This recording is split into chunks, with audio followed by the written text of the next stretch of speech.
Hey everybody, welcome back to another live Q&A with BRStv. I'm Brian and I'm back again with my buddy Kyle here from our Ask BRStv Facebook, right? Is Facebook, Instagram, social media, I'm all over. Anything social media related where you ask BRStv, it's this guy. It's me. Yeah, so in the comments below, go ahead and throw any of your questions up. You can ask us anything you want, Reef related or not, whatever, it's fine.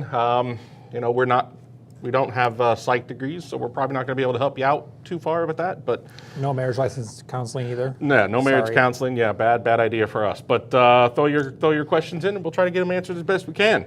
Yeah. Sound good? Yeah. All right. So we'll go ahead and get started.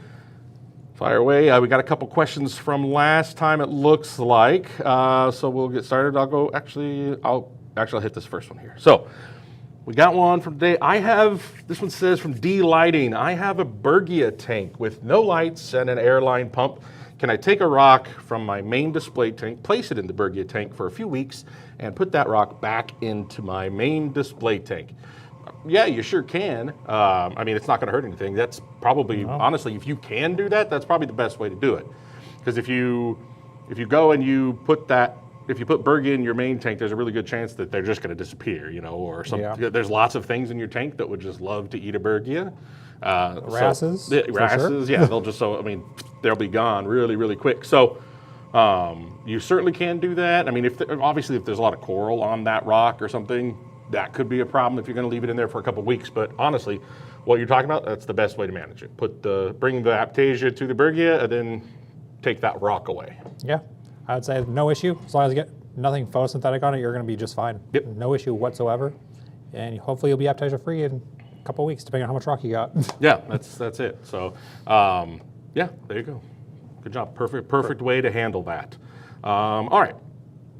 We got another one down here. It says, Will's Reef. What was your favorite thing you saw at RAP? So, yeah, we just had, for those of you that don't know, Reefapalooza in Orlando 2025 just wrapped up this past Sunday. Yeah. Just wrapped. Yeah, you got a little tan. That's terrible. I did, yeah. Got a little tan from being inside that convention center the whole time.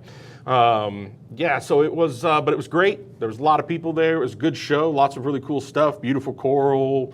All the new vendors showing off all their new stuff. So really, really cool stuff. But what was my favorite thing was just all the smiling faces. No. Oh, you didn't like the smiling faces? Yeah, no, I did like the smiling faces. No, it was really cool to meet everybody and just be there around, you know, again, around thousands of like-minded people that you can sit there and stare at a box of water with, and everybody's enjoying themselves. Be fascinated by it. Yeah, so that's kind of nice. There was, and I shared this with you and a couple other people because we nerded out about it pretty hard, was beautiful fish in one of the booths, and unfortunately I don't even remember which booth it was in, but I know some people out there because the fish was purchased by someone, but for I think around $4,000, something crazy. like that. But it was a tiger PG, just a beautiful fish. I mean, just an absolutely gorgeous fish. Yeah. So hopefully, dream fish for sure. Yeah, dream fish, like pie in the sky stuff. So I think if that fish will probably start making its way onto the internet soon with pictures, but there aren't too many of them out there. I got some good pictures of it, but hopefully they start showing up. But I was drooling when you showed me. I was like, insane I would have snuck out with it. Yeah, I ran around after I got back. I ran around here to a couple people that I knew would appreciate it and showed it off, and they were just like, oh my God, Kyle included, right? Yeah. So it was one of those moments. So yeah, really beautiful stuff. So it's a good one. All right, great question. Yeah. You want to take one? Yeah, I think I'll go to the next one. I see one from Trend. I think this was from a previous live stream. What are your thoughts on all-in-one dosing versus single dosing? I'm assuming that means versus single element dosing where you're dosing alkalinity, calcium, magnesium all separately with individual additives. I think there's pros and cons to both. The first thing I would say is I generally prefer all-in-one dosing. I just like having less tubes, less wires to manage. In general, it's also just one less piece of equipment that I have to worry about maintaining and keeping up with and making sure it's working. Just to make sure that my tank doesn't crash on me if something doesn't get dosed or gets overdosed. It's just one piece of equipment to check. The disadvantage though is if you have one parameter that's out of whack, where say your calcium's like super high or super low, your all-in-one dosing additive is not going to help you correct that very well. That's where the advantage of separate dosing or single dosing is really nice, where you can kind of play with the levels and adjust them as needed, where you may not need as much calcium for a couple of weeks, and you can just dose less in that instance. Yep. Yeah, How about you? perfect answer. That's kind of where I'm at. I like the all-in-one stuff. I mean, it's just super handy. But yeah, the benefits is, especially if I've got a, I don't know, if I've got a system where I'm really paying attention to how much, like you said, calcium I'm taking in, then I might prefer to do it too, or Yeah. Or if you have element super dosing. super high demand, you might Yeah, want to that's- do separate as yeah, well, just yeah. because you may just be drawing that calcium out so fast, you're just not keeping up on it. So Yeah, I was going to say, Alpha Reef is not going to keep up with your 300-gallon SPS packed system very monetarily efficiently. unless you compared just to have doing like a constant drip going. Yeah, or something. exactly. You'll be dosing a lot. But don't do that because that's going to be really expensive. Yeah, so yeah, I think they have their places, but especially for someone with a light load or just getting into the dosing and stuff, man, Alpha Reef is a great way to do it. So, all right. Let's go for plants and stuff. I'm gonna read it, but I'm gonna have to pass it to you because you'll probably know best here. So this one says, I have a question about the Aquatic Life RO Buddy, which is a booster pump for your RO unit, right? And we talk about booster pumps a lot. If you don't have adequate pressure in your apartment building, your well pump doesn't, pump fast enough, things like that. So, adding a boost pump can make your RO unit work much more effectively. So I don't have any familiarity with the RO Buddy, but it says, how fast is it? And also, can you connect it to a hose, not a spout, the hose? Do you know much about this RO Buddy? It's a little tricky. I'm not sure exactly what you're trying to accomplish with the RO Buddy. Assuming you're connecting it to an RO system, as long as your RO system is compatible and can adapt to a hose adapter, you are going to be just fine with using a hose connection for your RO system as a whole. Just based on the instruction manual, your RO Buddy gets plumbed in after the RO system. So it goes from the hose to the RO system and then to the booster pump is how this one works. So you shouldn't have any issue with the hose, assuming that. I don't think I'd recommend connecting it directly from the hose to the RO Buddy. So again, not sure what your application is, but I would generally say hosed RO system is just fine without any issue because you can do that with our systems, and then just install the RO Buddy to boost your pressure up. It's not going to give you an exact flow rate. It's more so going to give you a better PSI. So that's a little bit different than flow rate. It's just going to make your RO membranes more efficient. So I can't really give you an exact number because it's going to depend on what your starting pressure is versus what the booster pump's going to bump you up to. Right. So Yeah. hard to give it a definitive answer. That one I might suggest contacting our support team directly so we can contact the manufacturer directly and get some more information. But just high level, yes, and not really sure at the same time. So Sure. Okay, great. tricky. Yeah. You might have me stumped. First person. Well, there you go. Look at that. Plants and stuff. Good job. Yeah, so that's admittedly not a product I'm familiar with either, really. You use booster pumps, but never the RO Buddy. But it might be one that we have to dig into and check out a little bit more because it's a good one. All right. Jasiri White. I'm starting a new 120-gallon tank. I have dry rock to avoid pests. Should I add some live rock too, or is it best not to mix it? Well, you can ask 100 reefers this, and every one of them will give you some variation of a correct answer. I mean, Yeah. it really it doesn't matter. You can, right? There's nothing, in my opinion, personally, there's nothing wrong with doing that. But if you are adding live rock, there's always a risk that you're going to bring in some form of pest. Yeah. And I do this because what is a pest is sort of, that's also arguable, right? Subjective. It's very From subjective. reefer to It's reefer, reefer to for sure. reefer, right? But if you're talking, I mean, there are things that are going to get into your tank regardless of whether you ever put live rock in it at all, right? You can start a tank with the best intentions of never putting in, diatoms, dinos, anything like that. They are going to get in there. Oh, yeah. Doesn't matter, right? Unavoidable. Someday you're going to put something in there, and it's going to bring that along with it. There's just nothing you can do about it. So, when it comes to live rock, I personally, I like to add, if I'm doing dry rock, I like to add a live rock in there just to inoculate the system, and it speeds up the cycling process. It just gets everything going quicker. Is there a chance you're going to add things like the infamous bristleworm to your tank? Sure, but I have no problem personally with bristleworms whatsoever.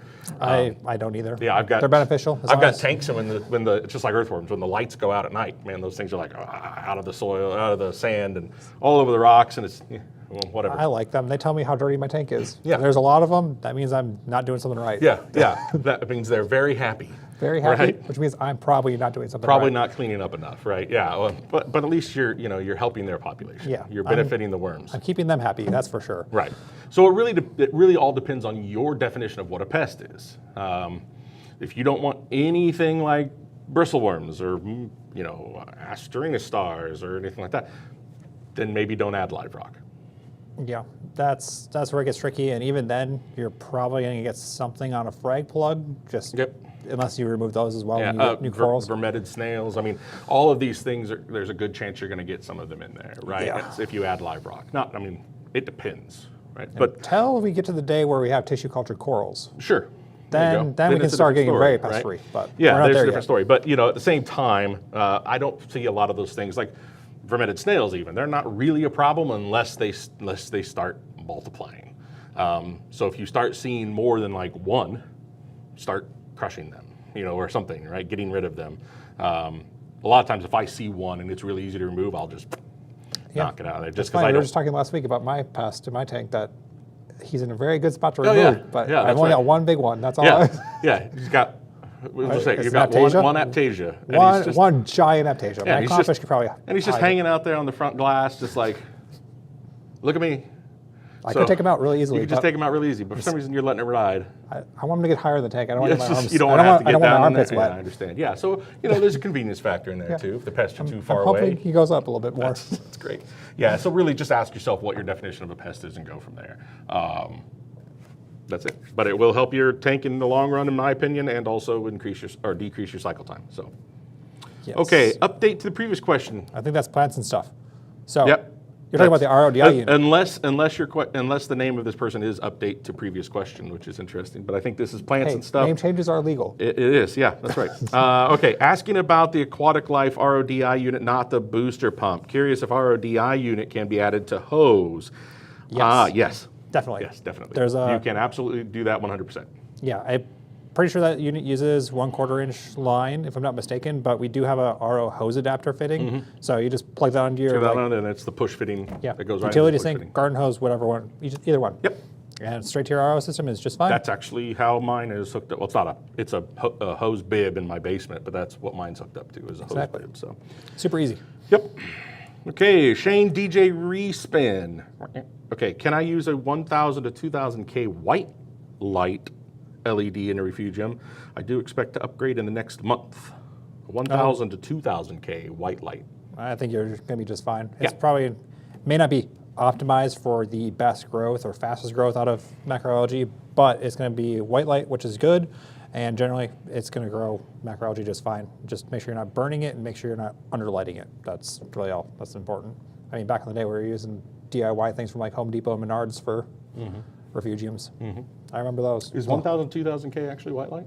I think it's pretty. I can't remember the caliber. I can't remember if it's like orangish. 10,000. I was saying it's going to be more like toward the red yellow range, red orange range, right? Because you get 5 to 6K is yellow, Yeah, it's and in then there. 10K is white, and then after 10K you start getting into the blues. So I think if you're actually at a 1,000 to 2,000, K rating, you're going to be almost red, Which would be great for horticulture. plants actually. Yeah. So that's fine. Yeah, they don't really care. I mean, plants will grow fine. Plants are hardy. They're resilient. Yeah, and they really don't care about the bright whites and blues as much. They like the yellows and the reds. So that's why a good 5,000, 6,000 K, grow light is perfectly fine for them. So, but yeah, as long as it'll grow, you're fine. Yeah, as long as it's bright enough. Yeah, I think you're good. Yep. Glaucoma. What would be the best setting for a Vortec MP10 and a 20-gallon cube mixed Reef Lagoon Reef Crest tidal sweep, constant or mixture? That's a good question. It's a great question. So And a lot of answers. you have a lot of answers? There's so many variables to consider. There are a lot of variables to consider. In general, and I'll let you answer more specifically, but in general for me, especially in a cube tank, right? Cubes are hard to optimize flow in. They really are, right? Especially if it's a small cube. Yes. Because you can't just put a power head on one side and sweep all the way across and pretty much cover the whole tank, especially if it's a good, it's got a really nice dimension. Even like a small, like I've got a little Hello Reef at home that I have to have like 3 power heads in it, turned down to like 30% just to a lot get of power heads in a small tank. it looks a little bit, but I tell you what, Mad scientist. I tell you what, yeah, I do look a little mad scientist, you know, but the SPS in there are absolutely loving it right now.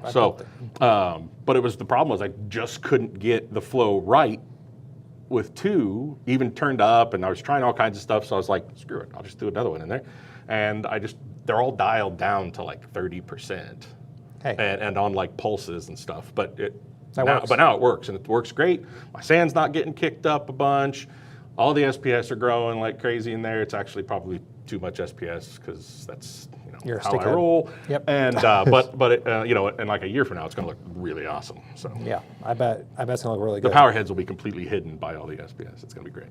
You won't know they're there. Yeah. Until you look at the power strip. So yeah, exactly. Yeah. So so you go more specific. So I'm going to give you what I did for my 20-gallon water box like 5 years ago when I had it, with the Vortec MP10 actually. I was doing a mixed reef with mostly LPS, so it was a lot of hammers is what I was going for in that tank.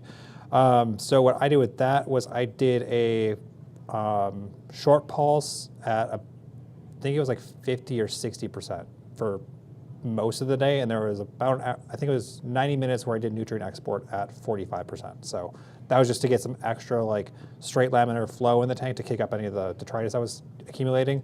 I just did that daily, and that ended up working really well for my tank.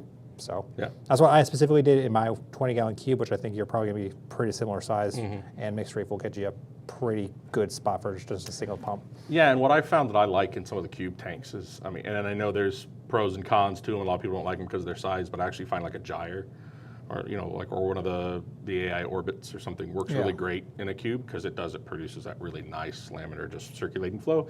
And then I'll target a couple power heads or a power head in there to really hit, or maybe add pulse or some wave motion or something in there just to add some dynamics to it. But you may just have to play with it quite a bit. But yeah, that's pretty much all I've got. For some reason it's going to sleep. Yep, there it goes. My computer was like, no, we're not going to turn back on. Okay, so good question, glaucoma. Hopefully that helps. The answer, as is the case in a lot of reefing questions, is it depends, and there's a lot of factors that go into it. But just find what works best, play with it. But when you're doing that and going through all those processes, give it a couple weeks. Like put it in a spot, unless you see like tissue damage on corals or something like that, because you're just blasting it too hard.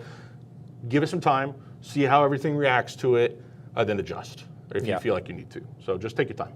But good question. If you're just joining us out there, guys, we are doing a live Q&A. Brian and Kyle here from BRStv. Send in your questions, add them to the comments below. We'll try to get as many as we can. Let's go to the next one. Stray Beast. What are the best custom tank companies? That's a great question. That's a great question, and I'm going to go back to what I just said like 5 seconds ago. It really depends. So it's kind of true, right? So how much money do you have? One, that's always a good question to ask there. Yep. Because it is gonna vary. There are some that are very high end manufacturers that just produce some absolutely just beautiful tanks. Like Reef Savvy is one of them that just produces gorgeous, well built tanks. Great quality, all that stuff. But then there are other. Then it kind of spans the whole gamut. Honestly, one of the ones I've used regularly, and a lot of it's just because of the amount of customability that they allow for you, and it's relatively reasonable price. Cheap. I don't want to say cheap, but that's a relative term. But reasonable prices for their aquariums is glass cages, honestly.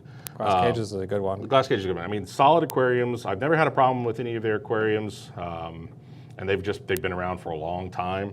But you can literally go on their website and customize your aquarium down to the last little detail, even if it's something silly, weird and wild. You're like, and they may even go, "Are you sure this is what you want?" And you're like, "Yep," but they'll do it, and they do a great job. Yeah.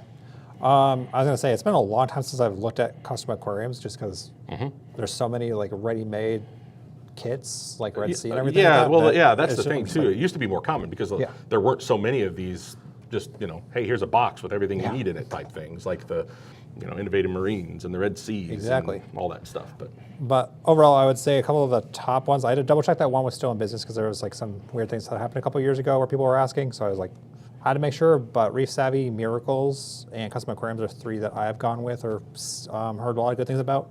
ReefSavvy especially, but they're definitely like upper echelon, super expensive. Yeah, that's going to be, it's going to cost you right there. They're top of the line, but super high quality tanks. Yeah. The ones that Ryan's had made here before, I've loved them down to the silicone lines. I'm like, can't beat this. Flawless. Like, just beautiful. And so it's just like anything else, right? You're going to get what you pay for. But that said, most of them, and just look at the testimonials, look at how long they've been around. I mean, a lot of them, it's hard to go wrong with most of them, right? Unless it's like your buddy making them in his garage. Then you might want to question how big you go. You might want to do a 2-week-long leak test in that case. Yeah, exactly. Just to make sure. But yeah, so there's a few options for you. Just shop around, find somebody reputable, look at reviews. But yeah, admittedly, those ReefSavvy tanks are so beautiful. Okay. Super good. All right, next one. I bet this is a question that you've answered a lot on the Ask BRST social network. Yeah, and when I was in customer service too. And in customer service, because it's a very common question. It really is. So Calvin James, how can I get alkalinity down in a tank? Alkalinity's too high. Alkalinity's too high? Yeah, one option in that, or technically you got 2 options.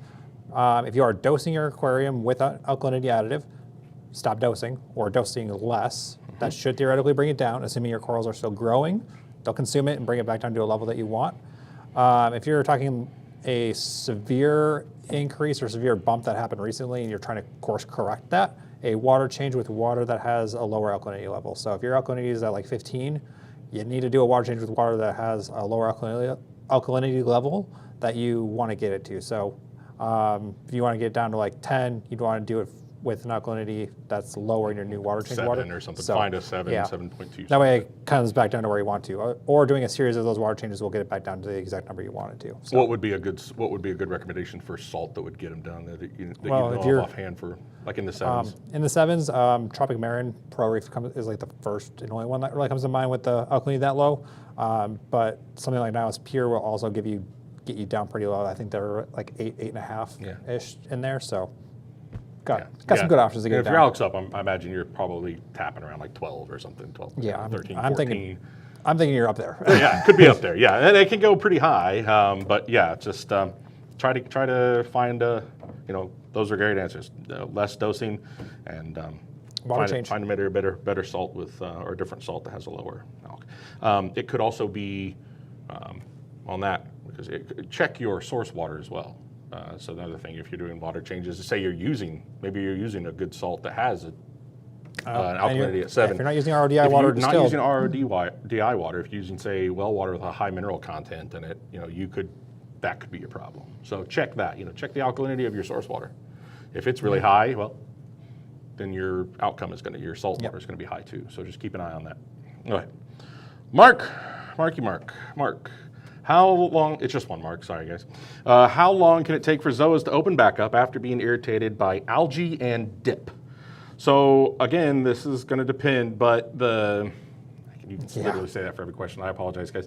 But with this, so it's pretty common, softies all corals are sort of notorious for this. I mean, if you stress out a coral for whatever reason, and it retracts, maybe something goes wrong, a parameter swings too high in your tank, whatever it is, right? They're going to retract it on themselves. I mean, I've seen it with LPS, SPS, softies. Happens with everything. Yeah, and the hardest ones I've ever had trouble, the ones I've had trouble getting back out of that sort of shrivel up phase has always been LPS personally, and millipores, Acropora millipores. For some reason, because if you get them and they've got those beautiful, real long, flowy polyps, they get stressed out, those get all retracted, and it takes forever, even when you notice like, oh, it's doing better, like the polyps are out, but they're just not as extended again. But once it starts actually growing again, then it usually will come, they'll come back out. But that one takes a while for some reason, at least in my experience. The key is just give it time and maintain a stable environment for it. Because right now, if it's stressed out, anything that you do in your tank that you're changing is further stressing out that coral. Oh yeah, definitely. So the main goal right now, if if it's staying alive, right? If it's not melting on you, you're doing okay. But the main thing you can do right now for it is give it stability. Don't change anything. Don't give it any reason to not want to come out, because it'll acclimate and it'll get used to the parameters of your water and the environment that's in. Even if they're not ideal for it, it'll get used to it and start to come back out again. But if you're constantly changing or moving it or something like that, it's going to stay contracted, and it's going to stay all closed up. So yeah, I would say generally zoas will open back up within a couple hours up to a couple days. Just kind of depends on how severe the dip was and how much irritation you did on getting the algae off of the coral frag. So anywhere from a couple hours to a couple days, just totally depends. Yeah, so if you're past that, if you're like, it's been a week and they're still not opened up, leave it alone. Best thing you can do for it. Stop messing with it, stop messing with your tank, or changing anything to try to make it happy. Let it relax, and then you can start the clock over. All right. Solid advice. Heidi Alley. It's an interesting one. How is the light spill on Orfec Atlantic Compact? Planning to use it. Orftec, right? Orfec. Planning to use it on my 2-foot cube mixed reef, but concerned about the light spill since the mounting height are higher than other lights. So generally, the higher the light needs to be mounted for a tank, or is recommended to be mounted, the narrower the lens is on it. So it's going to be more of a point source. I don't think you're going to have terrible light spill with these, assuming you're mounting it at the recommended mounting height. It should not be overall like spilling into the room. If you are seeing excessive light spill, you can lower the light a little bit by like say an inch or two, and then just lower the intensity, because lowering the light will mean that the intensity is more intense in the tank. But I don't think you're gonna have like a terrible amount of light spill with the light, because the lenses are narrower than a like super wide panel of light or like T5 lights. So I think you should be fine without too much light spill on those. Okay, good. There you go. Let's go to the next question. Triggerfish45. Do either of you have tanks at home? If so, what you got? We'll go with you first, since you already talked a little bit about yours. Yeah, so I right now, and I've had a lot of tanks in the past, but I've had several major moves over the years. So unfortunately, a lot of my older tanks that were a little more mature and well-aged, have had to been torn down and sold off for parts in a couple cases. So I'm working on building that back up now that I'm in a spot where hopefully I don't have to move again. Moved across country like 4 times now in the past 10 years. So it's been really frustrating. You mean you don't just carry your tanks with you around your neck? No, and anybody that has moved a tank, which I've moved several, and I like big tanks, so anybody that's done that knows that it's not fun. And no. It is never fun. It's not not moving a small tank either. No, and about the time you get it in position where you're wanting to set it up and you start getting on it, you're like, I don't want to do this anymore, because it's just an awful experience. But no, so right now I do have just small tanks like that, like the Hello Reef. We're talking tanks that are around the 20-gallon mark and stuff like that. Yeah. But I am adding, I'm setting up a home studio actually right now, and adding some tanks to my. That'll be fun. I'm just working on finishing my basement out and giving it a nice spot to live. So going to be adding some more tanks down there, and much to my wife's dismay, probably a lot more tanks. And then just humidity galore. Yeah, and then just hope that I never move. So I'm gonna have to put some vent fan stuff down there. There's lots of stuff that I'm doing to it, but actually right now in the process of setting up one of the Nios tanks down there. So super cool. Yeah, it should be really, really cool. And eventually you guys will get to see that one probably, because it's gonna be in my little studio that I'm building down in my basement. So can't wait. All right. Okay, your turn. So right now I just have a Hello Reef tank at home. I have been someone that's been in apartment living for a while, so I have a really bad habit of I'm just moving every year rather than resigning my lease, because I'm like, I don't want to pay more rent. Yep. It's the same apartment unit. Yep. But I've been doing nano tanks at home for quite a while now. But Hello Reef right now, I do want to do something a little bit bigger, but I have found that I like the all-in-one style. Like I like just having everything nice, neat right there. Yeah. Don't need to worry about any equipment down below. Don't need to worry about any plumbing leaking. It's all self-contained. That's what I'm loving. My problem is I can't do them very well, because I have big fat hands, and trying to get down into some of those little compartments, I can't. You need some of those little rubber, like fingertip hands, do all the work for you. Yeah, I guess so. I guess so. Like if I drop something in the back of like that, like I do have that little Hello Reef, and say when I pull out the filter sock, but it's got that little ring. Oh, so if you drop that down there. If I drop that down in there, I gotta go call like one of my kids to reach down in there and get it, because I can only get about halfway and then nothing. Yeah, just nothing. So, but yeah, just mostly small tanks right now and just a few, but that'll be changing soon. And then, like I said, nice thing is some of those will be in my studio. So future videos that we do, hopefully you guys will actually get to see some of my personal tanks, which will be really cool. That'll be So awesome. there we go. I should get some more content on my tank at home. I need to do that. But I'm bad about it too. Like I'll do something and then be But I like, got- oh, that would have been really cool to film, and yeah. So okay, moving on. It looks like we have two of the exact same question, which is 2 for 1. fine. It's a twofer. We're going to help both you guys out here. So what's the best way to get rid of bubble algae? So first thing, Thomas, one of the other hosts of BRStv, if you guys haven't seen any of his videos of the How I Wrecked My Tank, or Help I Wrecked My Tank series is fantastic, and he has a Valonia episode. Yep. So check that out, because he goes through sort of the biology of what Valonia ventricosa is and talks about all the ways that one can get rid of that. But in the end, it's sort of like an ongoing battle. I mean, manual removal. Now that said, manual removal, they'll often come back, but again, you just keep fighting on them and just keep working at it, and you'll eventually knock them out, or at least keep them from going to plague quantity. Yeah. Because all of us have seen that tank where there's like bubble algae like literally everywhere. If you've just got that one giant one like hanging out, it's actually kind of cool looking. Yeah. But if you've got the small ones that you got look a billion? like, yeah, It's not as starts fun. to become a problem. So there are also some creatures out there that eat them. That's not saying that there's nothing out there that solely eats bubble algae. So No. like you can get Mithrax crabs, you can get emerald crabs, and My foxface here eats foxface, believe eats it or bubble not. algae I have and had Bryopsis. foxfaces before. I've heard that, but I have never had a foxface that would eat it. They're just like, I don't know what that is, but I'm not touching it. So No, this foxface I have here is weird. yeah, He is super strange. maybe it's because he's your foxface. Yeah, he eats Bryopsis. He eats Yeah. bubble algae. He went on a spree where he ate all my SPS for like 2 weeks and then stopped randomly. I don't know. He's So interesting. if you have a bubble algae problem, call Kyle, yeah, and you borrow can my rent foxface. you can rent his foxface out. He has a new business, kylesfoxface.com. That's Yeah. not really a thing. Okay, so but yeah, there you go. Okay, I was going to say your hands are your best tool for bubble algae. yeah, they really That's are. It's just the way to the go. only for sure thing that's going to do it. And as early as possible. If you got them, start clearing them out of there. Know that popping them doesn't do anything. Just so you're clear, they're not full of anything other than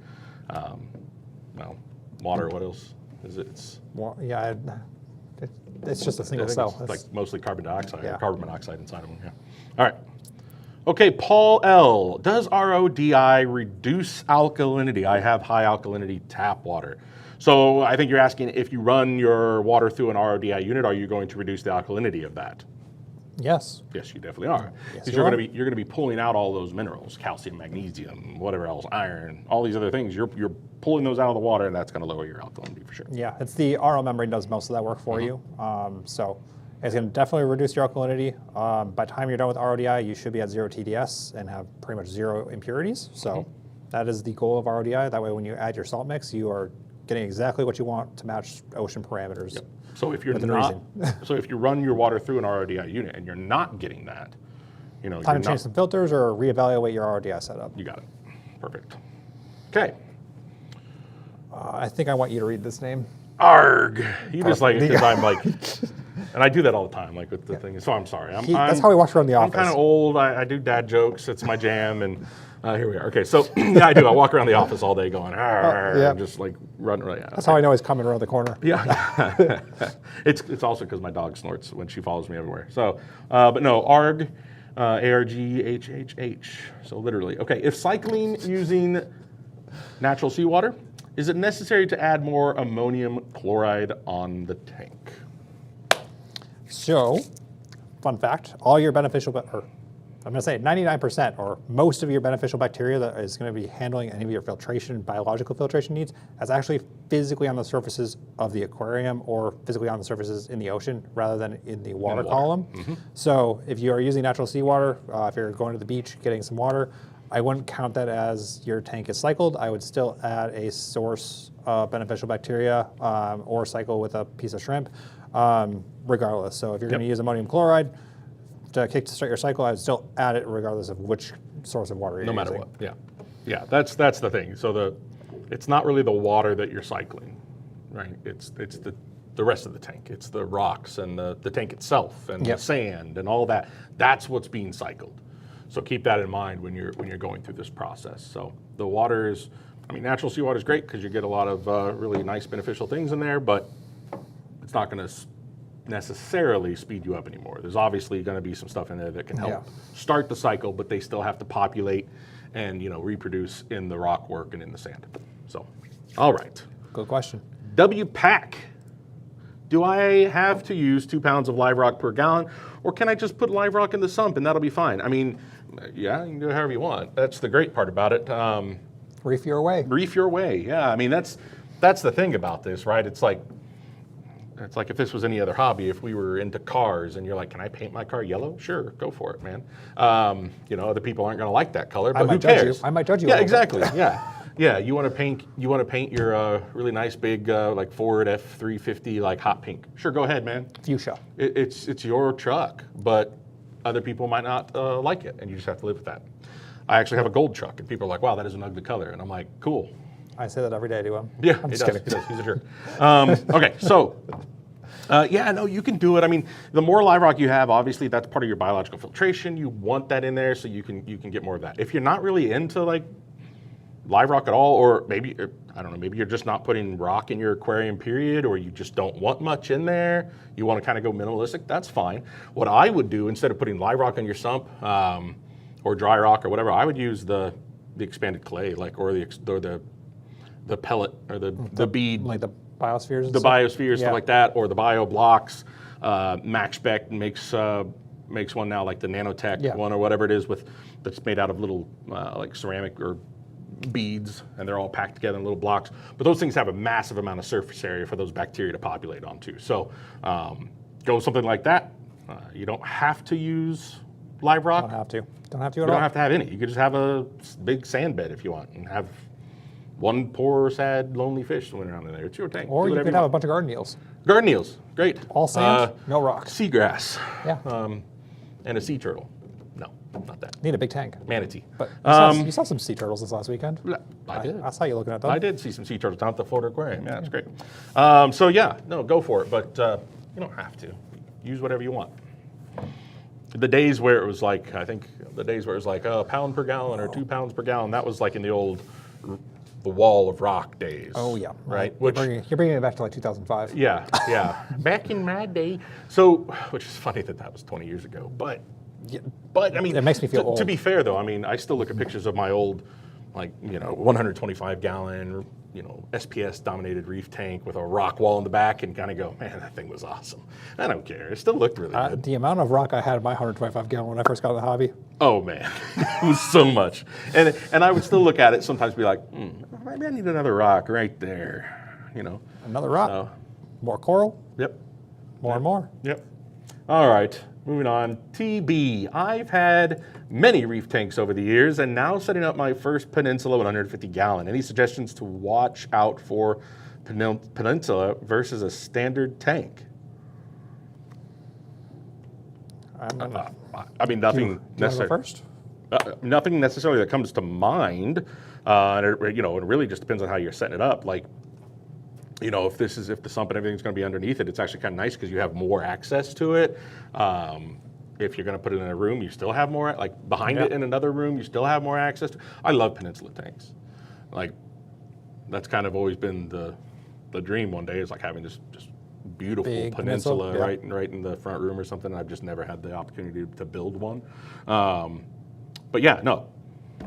I would say there's not much functionally different with the Peninsula you have to consider. It's more so going to come down to aesthetics because you're going to be aquascaping with having 3 viewable panes in mind in most cases, unless you're setting it up where one side of the peninsula is against the wall. Yeah, and that's why I think usually like a peninsula tank is best suited for like a minimalistic, negative space type rock structure. I mean, they just look great in it.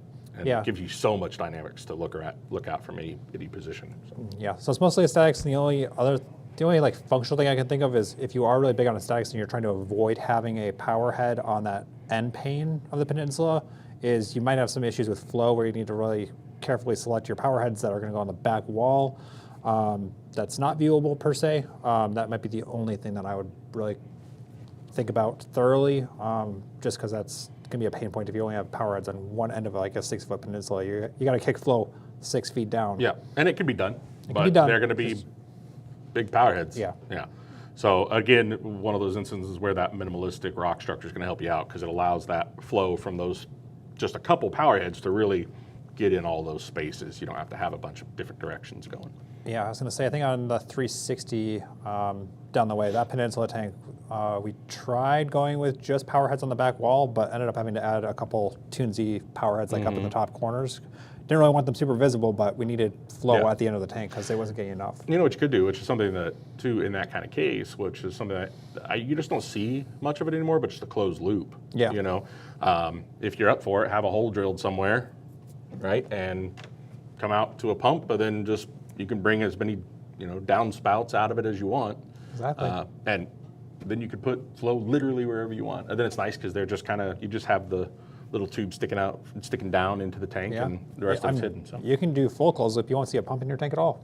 Yeah, it'd be really cool. Yep, that's what I used to love doing. Just having an external pump with a closed loop. It's great. All right. I'm actually going to. Okay, so let's see here. Ryan McBride, tanks. I want to hear your opinion on the best tanks to look at right now. Tanks. Pun intended. Tanks. Ryan McBride. Best tanks to look at right now. I think we should kind of go like size category because I think that. Yeah, I mean, it depends. And it depends on what you're looking for too. But I tell you one that I keep going back to, and every time I see it, I have to stop and go, that is a good looking tank. That's a nice boulder. That's a nice boulder. I can't believe you did that. Is the innovative Marine 120 Lagoon, right? You know what I'm talking about? It's a short. It's it's shallow. Are you talking about like the 3 foot by 3 foot? No. This thing's like 6 foot. I don't think I've seen that. Oh, it's a 120 Lagoon. It's very short, but it's long and it's deep. It's an all-in-one. Oh, okay, yeah. Yeah, Innovative Marine all-in-one 120 Lagoon. Man, that is a cool tank. It just looks cool. So that one is super cool to me. I mean, honestly, the Nios tanks, their setups are super nice. Like I said earlier, I'm putting one in my basement right now, a Nios G2 Opus 300, so it's a 70-gallon one, but beautiful tanks, and they really kind of went all out on all the bells and whistles on that stand and everything else. I like their overflow boxes. Yep. Because they're like out of the way. They're like a ghost footprint. overflow. It's just like a little grate in back. Yeah. So, a couple suggestions for me, I guess. Yeah, so I'd say Nios, Innovative Marine, depending on what size tank you're looking at. I really like their, I don't know if they still make it, but the 112, it was like a 3 foot by 3 foot shallow lagoon tank. I really want to get one of those and do like just a Mellipora only tank. Ooh, yeah. Maybe a couple clams, but I was like, that's the perfect size. You get some massive Melly colonies, top-down view. I would have been all that fun. Never would have left the house. Never would have left the house. I'd be work from home only. Right. It looks like we added to it 100 to 150 gallons. Well, I answered good. it. So the Innovative Marine 120 is a really cool tank.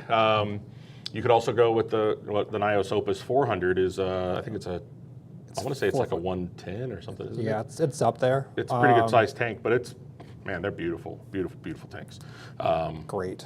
Innovative Marine overall is really good. Yeah. I like their shallower style, and also if you get like the EXT version, also has no overflow box footprint, which is really good. The other brand I kind of consider looking at is Red Sea. The one thing I do like about them a lot is their tanks are ready for pretty much all the bells and whistles. Yeah. So super easy to add a roller mat to it without any modifications to the sump. You just get a roller mat, plumb it in. It's pretty much plug and play. You just have to pop it on the Plus, I'm thumbnail. also a sucker for the black and red color scheme. It just yeah. looks awesome. Yeah. But they're coming out with their new series of the Reefer Max and stuff. So Yeah. keep an eye on those and check them out. There you go. But those are some recommendations I would look at in that size range. Perfect. All right, we'll hop back up here. Oh, no, I'm going to go to this one because I like it. All right, because it's something we've been talking about for a while. So DM Reef, what macroalgae should I use in my refugium to help boost my pH, or will just about anything be good? I'm going to say you're good with just about anything. I would just avoid ulva or sea lettuce personally. Yeah, because you've had a I've had negative some issues. experience. Right? Kyle's like, I'm going to add this to my tank, and my tangs love it, right? And then the tangs are like, we'll pass. Yeah, unironically. Did not have the fox face at the time. Yeah. Oh, he probably would have eaten it. He probably would have, knowing what he eats now. Yeah, or not, right? Or He'd have not. been like, no, that's the one thing I don't That's want. too good. No, you're pretty well good with just about any macroalgae you put in there as long as they're growing well. I mean, obviously, a lot of people choose very fast-growing, high nutrient uptake algae, like Chaetomorpha is a popular one just because of how much nutrient it pulls out of the water and how quickly it does so. But really, any macroalgae is going to do that for you. There are some absolutely gorgeous macroalgae out there, and I don't think they get enough love. And we've been talking about setting one up here, a tank here in the studio for a while. Blue Hypnea algae is my favorite. Yeah, it's beautiful. I love it. Yeah, it's don't see very much blue. Nope, it's absolutely beautiful. Even some of the red algae, red ogo, and things like that are absolutely phenomenal. But there are some awesome caulerpas out there that just look really cool, and they're absolutely beautiful. Of course, sometimes they go, sexual, and then they kind of Water change time. Suck. Time for water change, but yeah, there's some really, really cool macroalgae out there. So you're good with any of them. Just pick one that fits your, I guess your tank, your bio load, all that kind of stuff. Yeah. So, all right. I think I want to answer G Reef's question. Go with G Reef. So G Reef asks for help with keeping alkalinity stable. They've been adding Alpha Reef daily, but corals are consuming it faster than I add it. So a couple things to consider. If you're testing at different points in the day, so say you're testing at like 10 a.m. and then 6 p.m. and then 10 p.m., it is normal to see some fluctuation within the alkalinity values throughout the day, just because different periods of the day, depending on your photo period, are going to impact the consumption rate of alkalinity.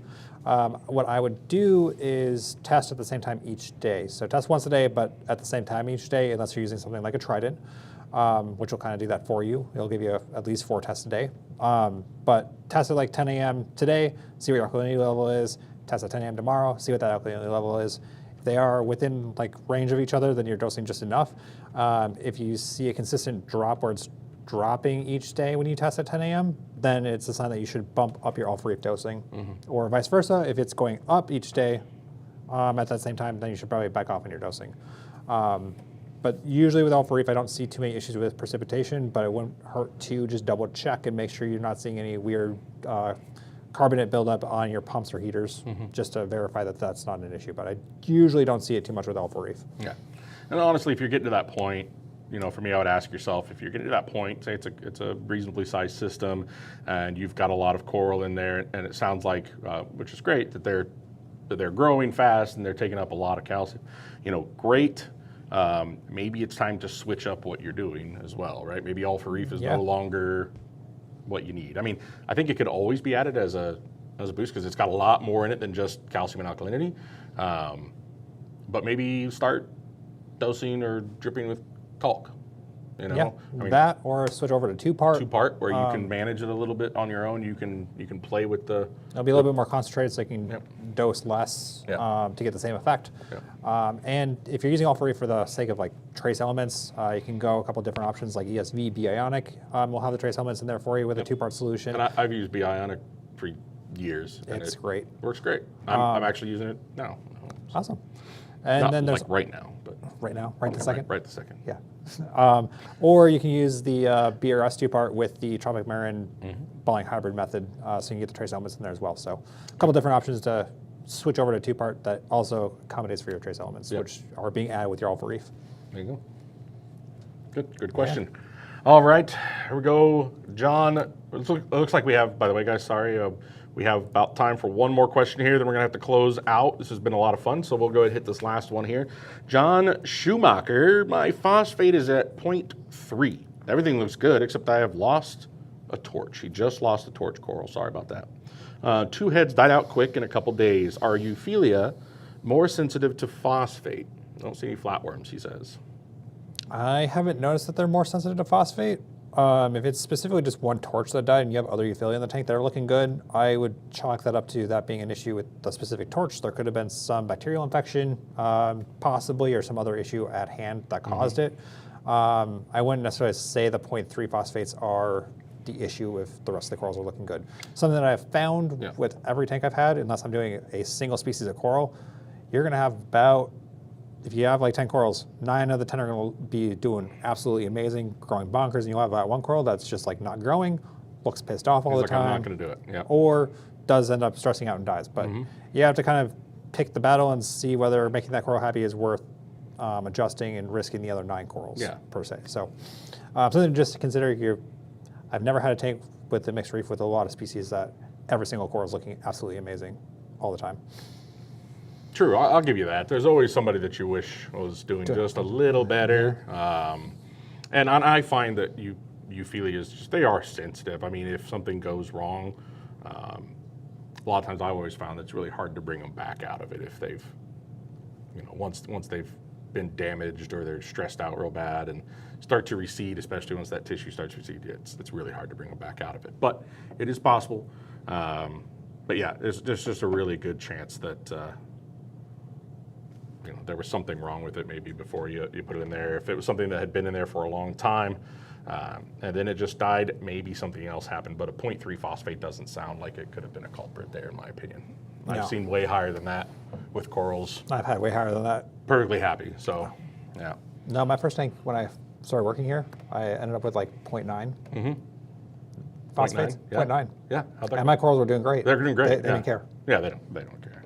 And I was growing macroalgae like crazy. Yeah, there are other things like that will start to care before your corals will, actually, So me specifically. You specifically, I care, but macroalgae and corals will be fine. Okay, so the one, actually I lied, one more. So triggerfish 45, you throw it in there, and you've been an avid watcher, so I appreciate that. If you're overdosing and elements are precipitating out, what exactly does that look like? It looks like it depends on what the element is precipitating out, but the most common thing that you're going to see is calcium carbonate precipitating out, and that will look like sand forming in your sump. Usually is where you're going to best see it. I usually see it right in the return pump chamber, or where the heater's at. You'll see it precipitate on the heater really quick. It'll be like caked on there. It'll be like a thin layer of quite literally limestone, essentially what it is. So that'll be there. Another tall tale sign is if your sand bed becomes one big mat. Yeah, if it's just like one big chunk of sand rather than individual grains, that's another sign to look for because the carbonate is now forming with the carbonate in your sand. Yep. You're making rock. Yep. Congratulations, you're a rock maker. Yeah. But so and he likes rocks. So. I like rocks, so that's kind of cool for me. But don't do that in your tank. And if you're dosing improperly right off the bat, it'll look like you just created a snowstorm in your tank if you add them all at once, right? So.